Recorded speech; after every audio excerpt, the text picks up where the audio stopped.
Hello, viewers. My name is Zach Hardy, and this is my WWE Extreme Rules 2016 review. Let me lower the brightness. This is my WWE Extreme Rules 2016 review.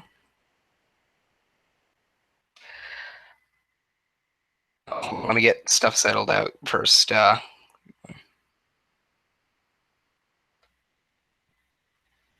Get the match card ready so that way I can go over, all this shit. Um, all right. Okay.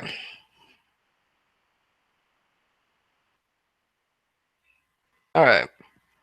So,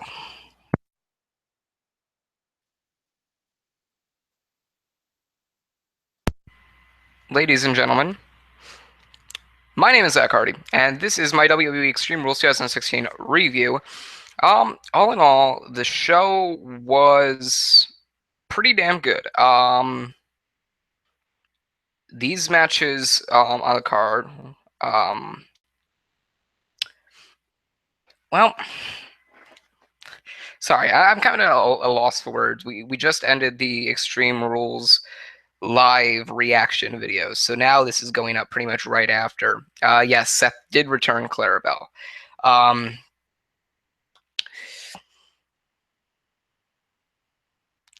2000 Extreme Rules 2016 was definitely a really good show.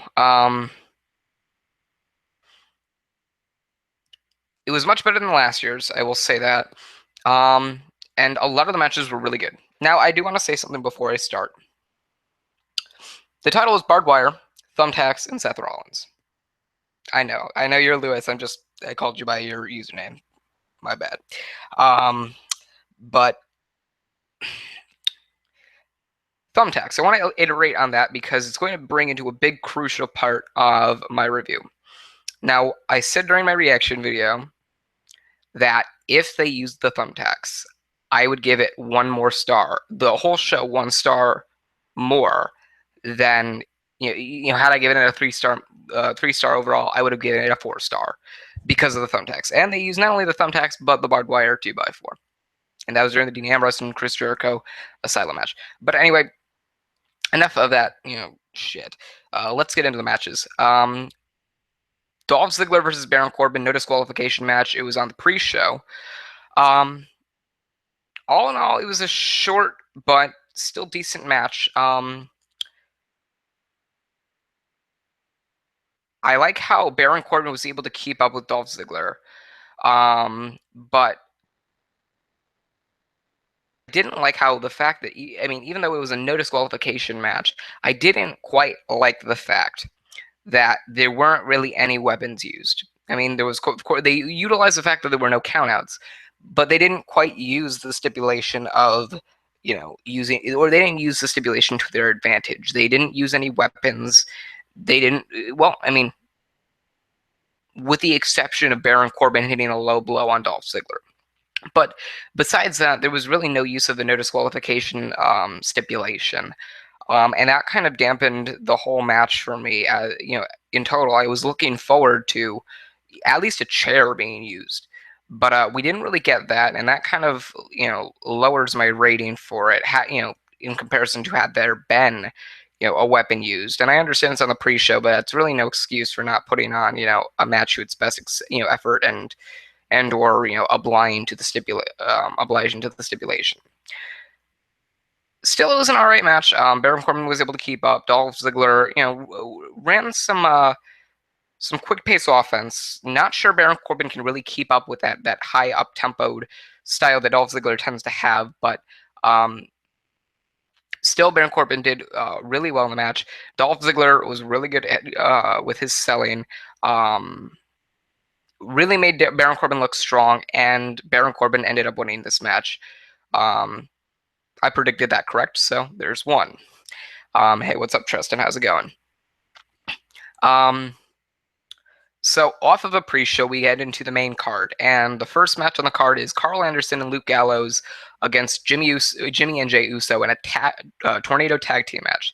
This is the first time I've really seen a tornado tag team match in countless years. I mean, of course, there's that stipulation in the WWE video games, but you don't see that put into WWE programming all too often. I liked how they added that whole stipulation of, all right, both guys can be in the ring at once.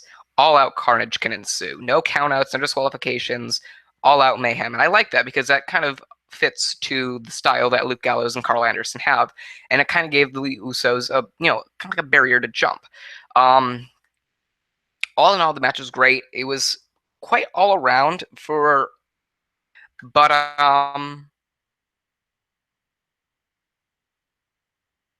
to be honest, I expected a little bit more to it. Oh, and by the way, I gave Baron Corbin and Dolph Ziggler 2 stars just because of the non-use of weapons. And this match, I also kind of have a little bit of dampening to it as well because there weren't weapons used in this match either. They didn't use the full stipulation of that there are no disqualifications to the fullest advantage. It's different if it's like a submission match with the women, where you don't usually expect to see them take a chair to one another or a kendo stick to one another. But the thing is, you have a tornado tag team match. Of course, there's going to be mayhem. All 4 guys are in the ring at once. Pinfall and submission are the only way to win. However, use that to your advantage. Use some weapons. Don't just utilize the fact that there are no countouts. Use weapons to your advantage. Make there, this element of intrigue in your match. And both the Baron Corbin and Dolph Ziggler match, as well as the Luke Gallows, Carl Anderson, and Usos match, had any weapons used, even though there were no disqualifications, and that kind of dampened the experience a little bit. Now, the fact that the match was a little all over the place keeps it from me giving it any more props than it really deserves. But say that all in all, it's a 3-star match. I mean, if I was doing halves, I would have given it a 3.5 star had there been weapons utilized. Same with the Baron Corbin and Dolph Ziggler match. I would have given it 3 stars had weapons been utilized. The problem that I had with both of these matches is that there is no disqualification, so use that to your advantage. Use a weapon or 2. I don't care if it's just a blatant chair shot. I don't care if you just put somebody through the announce table. Use it to your advantage, and it kind of took away some of the elements of the match. So I give Carl Anderson, Luke Gallows, and the Usos match 3 stars. What's up, Brendan? How's it going? And by the way, Brendan, it wouldn't be I cummed all over the place. It'd be I came all over the place. Thank you very much. That's how you write that. But 3 stars overall in that match. Next match was Kalisto defending the United States Championship against Rusev in only 2 matches where there were disqualifications or there were countouts. There were no real special stipulations, and honestly, that's a step up from Extreme Rules last year. You had so many matches. I mean, the title of the pay-per-view brings in the effort of no disqualification. It's extreme. There are no rules that night. However, the fact that you do have some matches where there are rules, where there are disqualifications, are countouts, it brings away to the element of what the pay-per-view is all about. And I'm glad that there were only 2 matches in total that had no special stipulation. I'm glad they're cutting back on or they're giving more effort towards making it as extreme as they can. You saw that with the Thumbtacks, tonight. But all in all, whether it was intentional or not, I'm really glad that they really stuck to the Extreme Rules standard. But anyway, back to the match at hand. To be quite honest, I left during the middle of the match. I don't know what I missed.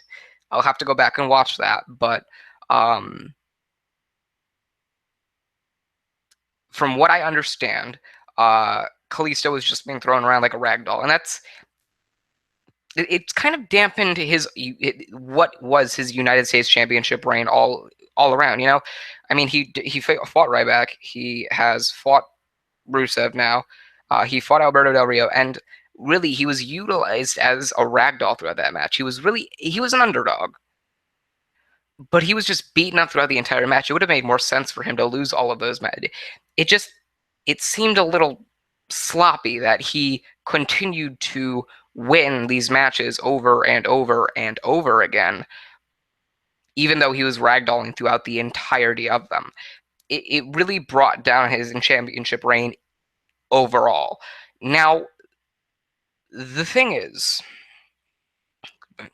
I can't really take much away from this match. There could be the effort or the argument made that okay, Kalisto was a ragdoll, or was a ragdoll throughout the entire match, so that should take away from it, right? Well, no, because Rusev still did win the match, so it became convincing to a light.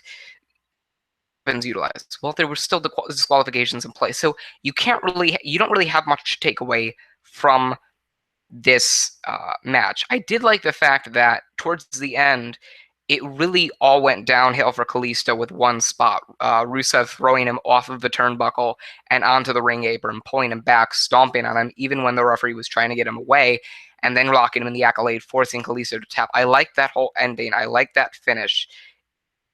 He added to Rusev's monster-like persona that I think the WWE is trying to build back up to. But as I said, Rusev won. He is the new United States champion. Kalisto will probably get his rematch tomorrow night on Raw.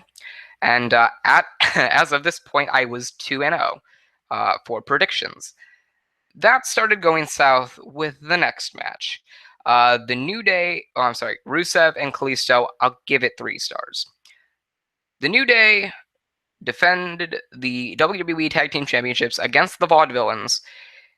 Now, everybody knows I was predicting the Vaudevillains to win going into this match. That's no shocker.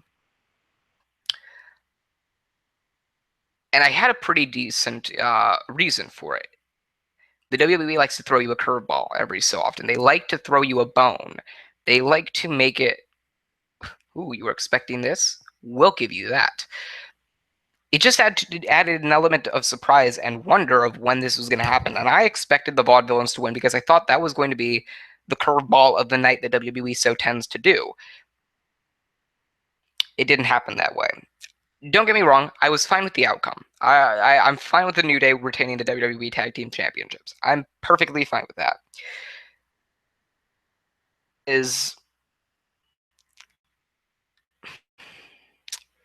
It makes me wonder what was supposed to happen. Were Enzo and Cass supposed to win at Payback, or were the Vaudevillains supposed to win at Payback? And if Enzo and Cass were going to win at Payback, Extreme Rules, it makes me guess. But besides living in the past, this match was really good. There were a lot of time. Well, there were a couple points where I thought, the New Day may win. Nope, kick out. Oh, the Vaudevillains may win. I liked that element of 1, 2. Oh no, 3. But and I also like how the fact that even though the New Day are faces, enjoy the fact of they can still play the heel role to an extent. The referee was distracted with Simon Gotch in the back. Aiden English being speared by Big E outside of the ring. Simon Gotch went into the corner. Kofi Kingston interfered because Xavier Woods and Big E were the ones defending the titles and helped Xavier win. I like how they have this face persona, but they can also play and attune to a heel vision as well. It's really intriguing, and it really brings an element to the New Day as a whole. The match was really good. I'll give it 3 stars. Moving on to the Fatal 4-Way match for the WWE Intercontinental Championships. Intercontinental Championship, my apologies.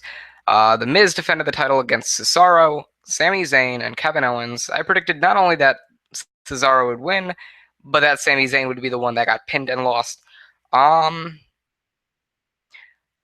This was obviously the match of the night. This was by far the match of the night. I enjoyed this throughout its entirety. Excuse me.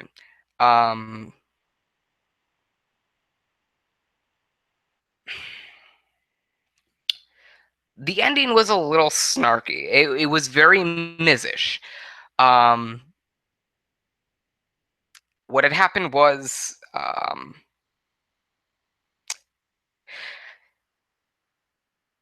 So Sami Zayn hits the haluva kick on Cesaro. Cesaro goes to the ground. Sami Zayn pins him. And Sami Zayn out of the ring. Now, at this point in time, you're thinking, damn it, I wanted Sami Zayn to win, but why not? However, Kevin Owens goes down to a knee. Sami Zayn starts beating down on Kevin Owens, starts throwing him into the barricades, throwing him all up the ramp, and then starts beating down on Kevin Owens. Turns, looks at the ring. Miz crawls over to Cesaro. 1, 2, 3, steals the win from Sami Zayn. And The Miz retains the Intercontinental Championship. I'm fine with that. At this point in time, I'm 2 for 2, or I'm 2 and 2. Now here's here's the issue I have. I really want this Kevin Owens and Sami Zayn feud to continue. But it seems like they're starting to build up towards Sami Zayn and The Miz. The Miz stealing the credit for Sami Zayn's work.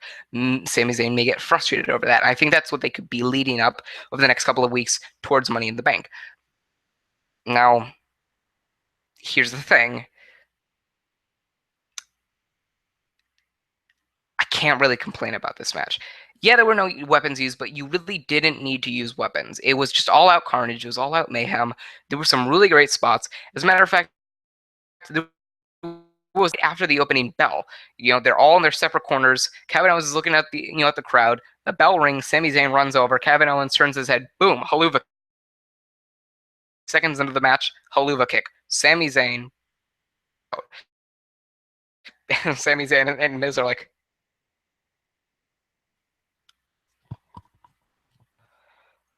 okay. And then Cesaro runs and uppercuts Miz straight out of the gate. And now it's down to Sami Zayn and Cesaro, as it was a couple of years ago. Some great, as I said, great moments.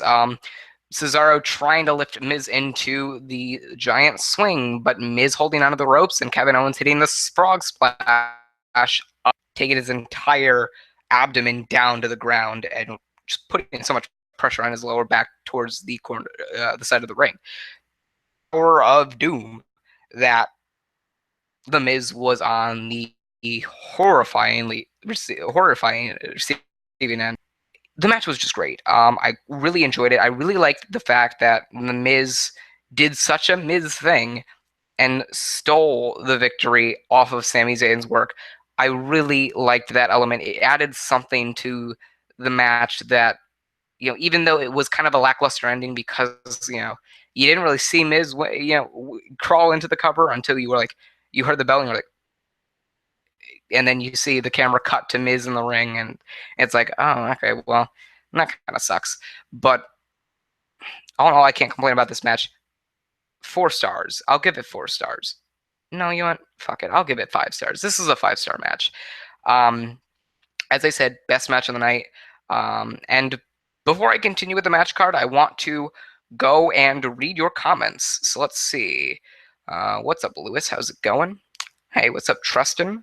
Zion Villanueva. Randy Orton is the next to return. Technically, John Cena is the next to return, buddy. He's coming back on May 30th, and Randy Orton is still perceived to be out. At least that's what I currently know to my knowledge. Yeah.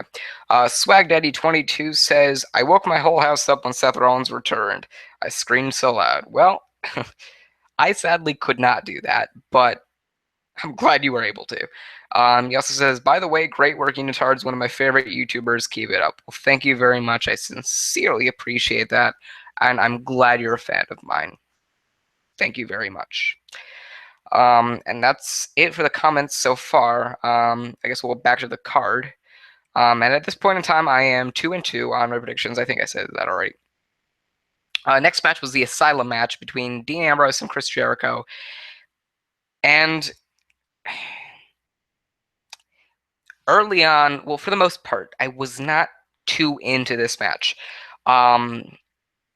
It was really slow paced throughout the beginning and the midway point of the match itself.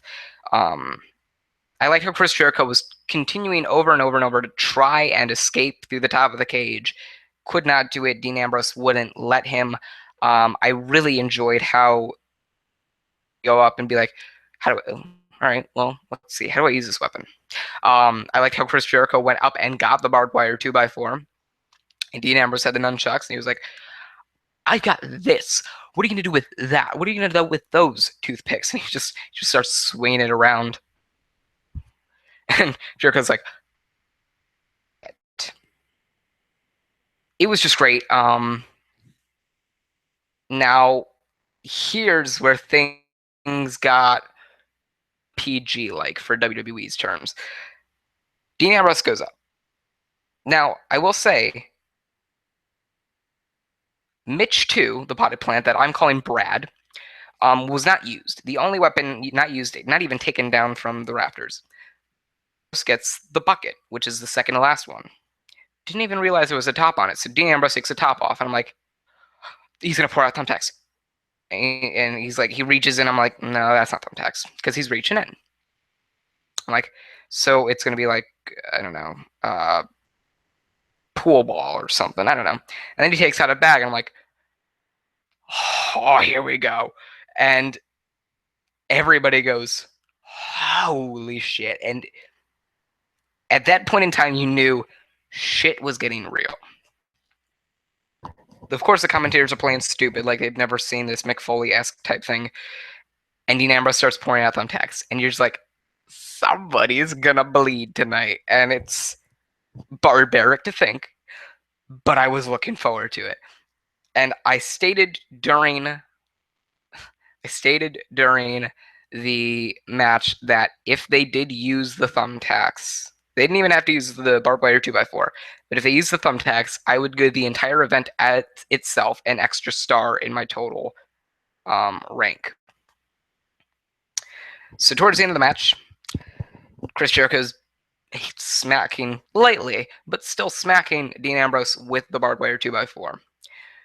Then goes for the code breaker. Dean Ambrose catches him.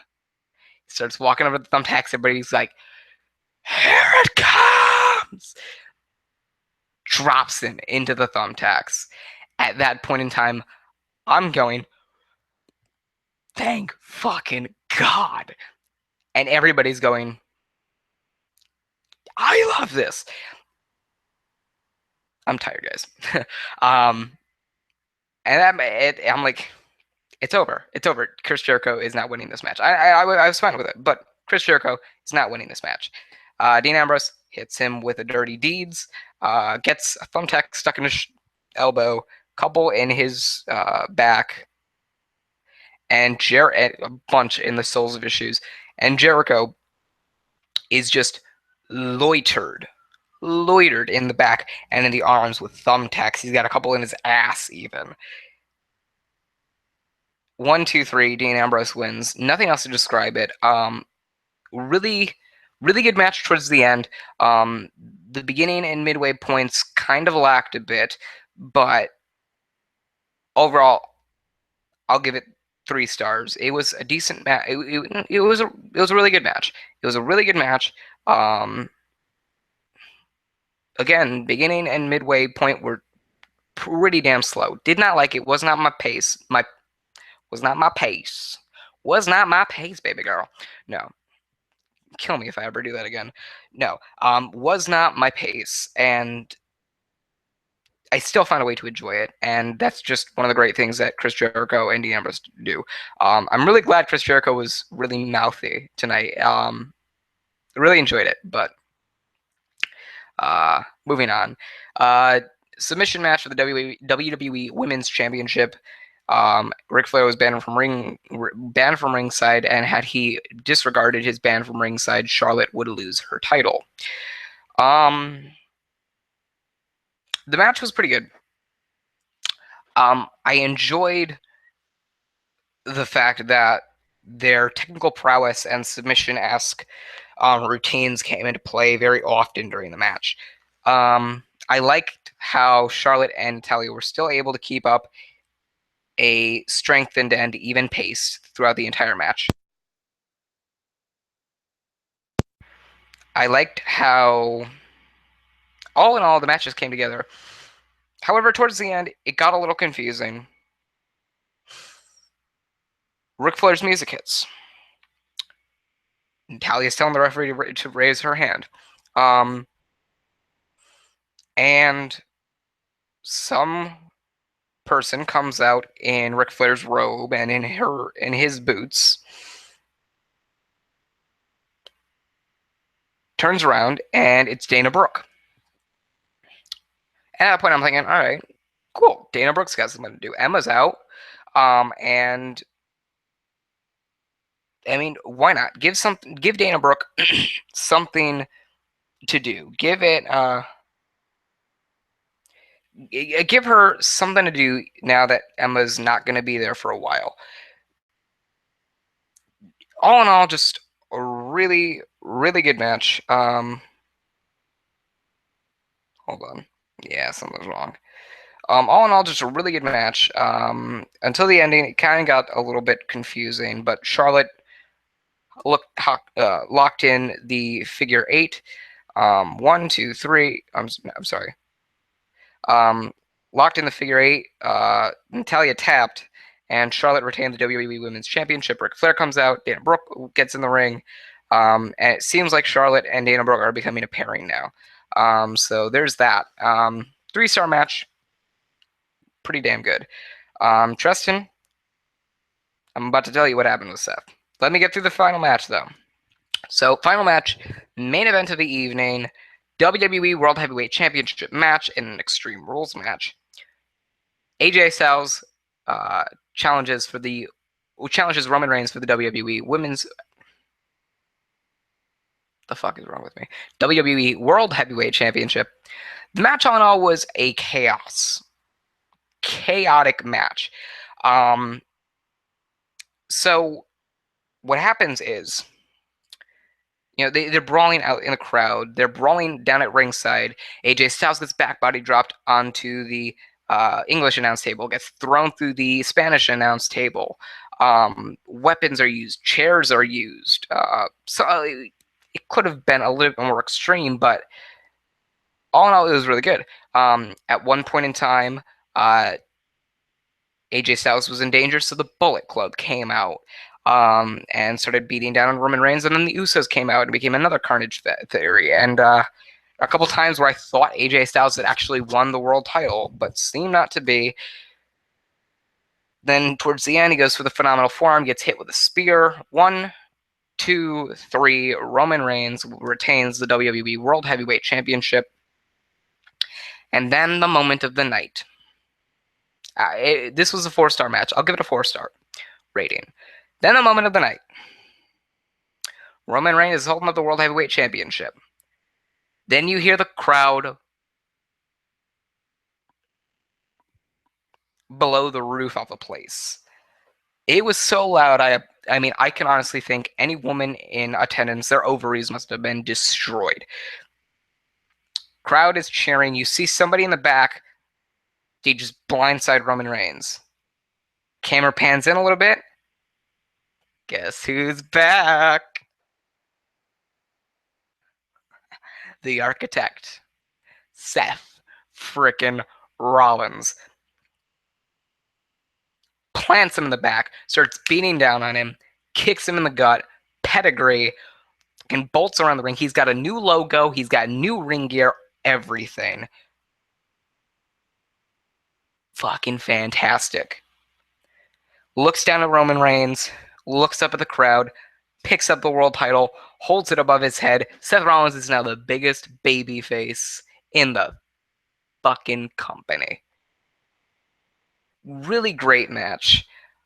Great way to end the show, and it ends with Seth Rollins holding the WWE World Heavyweight Championship above his head, and this review is going to end with me holding the Unitards Heavyweight Championship next to me. Because guess what? I got more than half of my predictions correct, which means I am your current reigning and defending Unitards. Don't mind the WWE symbol. I'll change that at some point. But the reigning and defending Unitards heavyweight champion of the world. Now, Brendan Buzak, Andrew Padula, Darren Jelinas, Tristan Charlo, Timmy Brown, you want to challenge me for this? Give me your predictions for the next pay-per-view. Any of you?